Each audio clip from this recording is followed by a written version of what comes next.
Friends కూడా వచ్చారు. పాపని ఏమని పాప ఫ్రెండ్స్ కూడా వచ్చారు.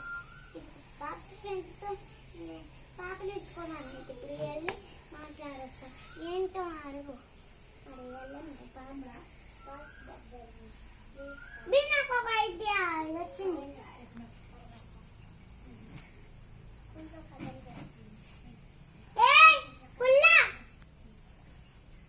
పుల్ల పాపకి ఇట్లా గుచ్చాలని డాక్టర్ చెప్పింది. అట్లా గుచ్చితే దయ్యం అయింది. ఏం నొప్పి కాదంట, చిన్నగే చెవుకి ఇట్లా కూర్చోవాలంట చిన్నగే, అప్పుడు తగ్గి